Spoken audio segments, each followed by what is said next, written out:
Всем это хорошо известно. Сегодня мы видим, где находится НАТО. Main responsibility is to make sure that all allies.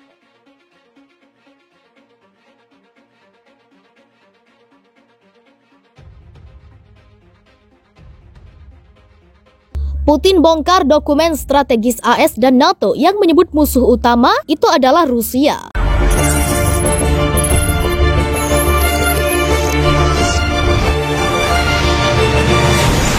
Presiden Rusia Vladimir Putin membongkar dokumen perencanaan strategis Amerika Serikat dan NATO yang menjadikan negara yang dipimpinnya sebagai musuh utama. Hal tersebut disampaikan Putin dalam pidato yang disiarkan televisi pada Senin 21 Februari 2022. Menurut Putin, AS menggambarkan Rusia sebagai musuh karena satu-satunya alasan mereka tidak ingin melihat negara besar seperti negaranya. Oke, Anda tidak ingin memiliki teman dan sekutu seperti kami. Tetapi mengapa menggambarkan kami sebagai musuh? Jawabannya adalah satu. Rezim politik kami atau yang lainnya tidak masalah. Mereka hanya tidak ingin melihat masalah sebesar itu. Dan negara mereka seperti Rusia, kata Putin dilansir dari kantor berita negara Rusia TASS, Selasa 22 Februari 2022. Ia menambahkan bahwa ini menjawab semua pertanyaan. Ini adalah sumber kebijakan tradisional AS di jalur Rusia. Dalam kesempatan itu, Putin juga mengungkap alasan AS mendukung Ukraina untuk bergabung menjadi anggota NATO. Menurut Putin, Ukraina akan menjadi pijakan NATO untuk menyerang Rusia jika bergabung dengan aliansi itu. Saya akan menjelaskan bahwa dokumen perencanaan strategis AS menetapkan opsi yang disebut serangan pendahuluan pada sistem rudal musuh. Dan kita tahu siapa musuh utama AS dan NATO. Itu adalah Rusia, dokumen NATO secara resmi. Dengan luas menyatakan Rusia sebagai ancaman utama bagi keamanan Euro-Atlantik. Dan Ukraina akan menjadi pijakan untuk serangan semacam itu, katanya. Putin mencatat bahwa jika nenek moyang telah mendengar tentang hal itu, mereka tidak akan mempercayainya. Dan kami juga tidak ingin mempercayainya. Tapi memang begitu, saya ingin orang-orang di Rusia dan Ukraina memahami hal ini, kata Putin. Putin mengatakan sistem komando dan kontrol pasukan Ukraina sudah terintegrasi langsung dengan NATO.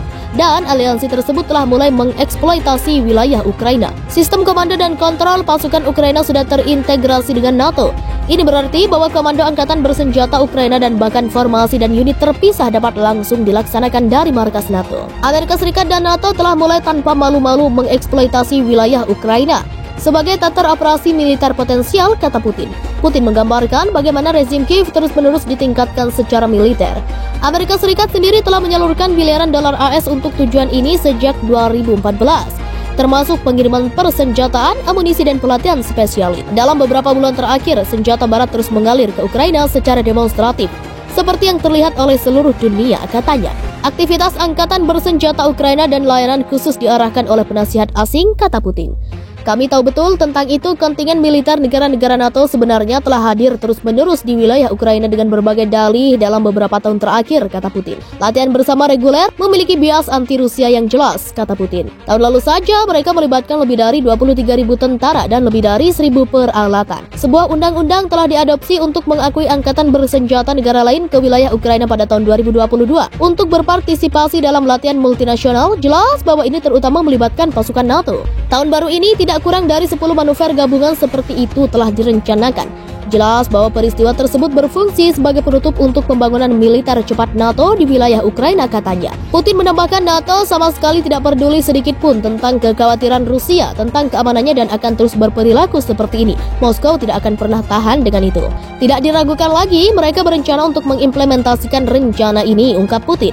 Seperti yang sering mereka lakukan dalam beberapa tahun terakhir ketika mereka memperluas NATO ke timur dan memindahkan infrastruktur militer dan senjata mereka lebih dekat dengan keperbatasan Rusia, sama sekali mengabaikan kekhawatiran, protes, dan peringatan kami. Dan jelas, saya pikir mereka akan terus berperilaku seperti ini di masa depan, dipandu oleh pepatah anjing menggonggong, tetapi kafilah terus berjalan. Saya akan segera mengatakannya, kita tidak pernah setuju untuk itu dan tidak akan pernah setuju, kata dia. Menurut Putin, Rusia memiliki semua alasan untuk berpikir bahwa penerimaan Ukraina ke NATO dan penyebaran senjata NATO di negara itu adalah masalah yang sudah pasti.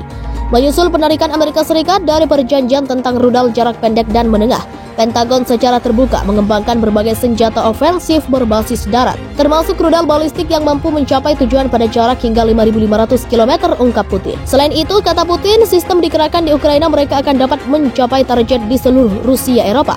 dan bahkan melintasi pegunungan Ural. Waktu pendekatan Tomahawk ke Moskow akan 35 menit. Rudal balistik dari Kharkov akan mencapainya dalam 7 hingga 8 menit dan akan memakan waktu 4 hingga 5 menit untuk cara ofensif hypersonic untuk melakukannya. Ini seperti pisau di tenggorokan. Saya tidak ragu bahwa mereka ingin menerapkan rencana ini, pungkasnya.